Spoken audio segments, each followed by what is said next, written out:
सभी साथियों को नमो बुद्धाय, जय भीम। साथियों, आज 19 जुलाई 1942 परम पूज्य बाबा साहब डॉक्टर अम्बेडकर ने जो हमें इस देश के अंदर 3 मंत्र दिए थे, शिक्षित बनो, संगठित रहो, संघर्ष करो, और शेड्यूल कास्ट फेडरेशन की स्थापना करी थी आज ही के दिन। तो साथियों, ये दिन हमें परम पूज्य बाबा साहब डॉक्टर अम्बेडकर के जिस प्रकार से पूरा देश, पूरा वर्ल्ड जन्मदिन मनाता है, इसी तरीके से हमें इस डेट को भी ज़्यादा से ज़्यादा लोगों को बताना चाहिए, ज़्यादा से ज़्यादा कार्य इसके ऊपर युवाओं को, पढ़े लिखों को करना चाहिए कि हमारे लिए बाबा साहब ने जो ये 3 मंत्र दिए हैं, इस पर हमारा समाज ज़्यादा तरक्की क्यों नहीं कर पा रहा है।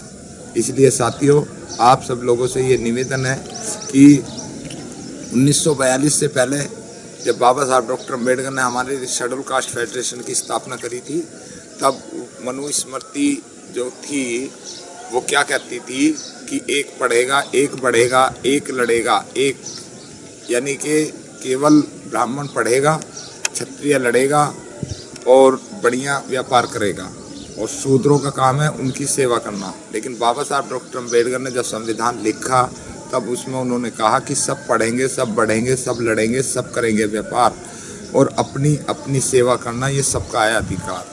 तो बाबा साहब ने हमारे लिए जो आदर्श, जो संघर्ष किया, जो अधिकार हमें दिए, उन्हें हमें जन जन तक पहुंचाना है। युवाओं की ये जिम्मेदारी है, समाज के अंदर पढ़ने लिखने वालों की, क्योंकि इन्हीं 3 मंत्रों की बदौलत ये देश आज तरक्की कर रहा है। हमारे देश के अंदर 26 जनवरी 1950 को जब संविधान लागू होता है, उससे पहले हमारे कितने मास्टर, कितने डॉक्टर, कितने इंजीनियर, कितने साइंटिस्ट, कितने मिलिट्री मैन, कितने पुलिसमैन, कितने CRPF, कितने BSF, यानी कि कितनी भी फोर्स हैं या कितने भी सरकारी पद हैं, उन पर बहुत ना के बराबर लोग मिलेंगे। और 1950 के बाद जब बाबा साहब डॉक्टर अम्बेडकर संविधान लागू करते हैं, तो उसके बाद कोई गली, कोई गांव, कोई मोहल्ला, कोई किसी भी प्रकार का ऐसा नहीं होगा जिसके अंदर आपको सरकारी सर्वेंट, अच्छी पोस्ट पर व्यक्ति ना मिले। इसलिए हमें इन जो 3 मंत्र हैं, इसकी बहुत कम लोगों को जानकारी है, और हमें इसका ज़्यादा से ज़्यादा प्रचार करना है। युवाओं को, महापुरुषों को अपनी अपनी विचारधारा, क्योंकि 10 साल का टारगेट लेकर आप लोग चलें। 10 साल के अंदर हमें हमारे समाज को कम से कम ग्रेजुएट से गिनती होनी जरूरी है, चाहे वो लड़की हो, चाहे वो लड़का हो। इसी तरीके से हम सब लोगों को समाज के अंदर दिन रात काम करना है। कोरोना वायरस इस टाइम है, वरना आज की डेट के अंदर बहुत अच्छा कार्यक्रम की तैयारी चल रही थी। गवर्नमेंट उसके लिए हमें छूट नहीं देगी जो हम अपना कार्यक्रम कर पाएँ। आप सब लोगों की ये जिम्मेदारी है कि जहाँ से भी है, मेरठ, मुजफ्फरनगर, बागपत, जहाँ भी आप हैं पूरे देश के अंदर, पूरे वर्ल्ड के अंदर, इस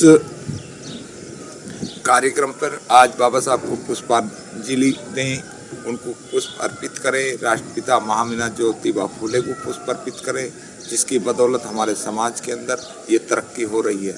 प्रतिदिन लोग संविधान अटैक करते हैं, आरक्षण अटैक करते हैं, रोज़ नई नई षड्यंत्र हमारे लिए जो है वो करते हैं। लेकिन आप सब लोगों को इसके अंदर जागना होगा और समाज को जागृत करना होगा। सभी सम्मानित साथियों से निवेदन है कि आप सब लोग शिक्षित बनें, संगठित रहें, संघर्ष करें। इसका मतलब ये भी है कि बाबा साहब कहते हैं कि शिक्षा वो शेरनी का दूध है, जो पिएगा वही दहाड़ेगा।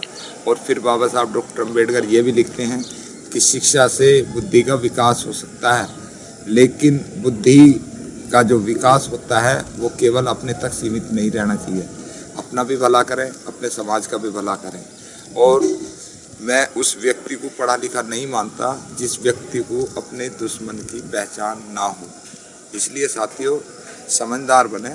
समाज के अंदर जितनी बुराइयां हैं उसे मिटाने में जितना भी आप लोग सक्षम हों, उतना सक्षम बने, उतने सक्षम बनाएं। सभी साथी छोटे छोटे बच्चों को अपनी तरफ से, जो पढ़े लिखे बच्चे हैं, BA, MA, MSc, BSc, जो भी आपके पास फ्री टाइम है, छोटे बच्चों को कोचिंग दें।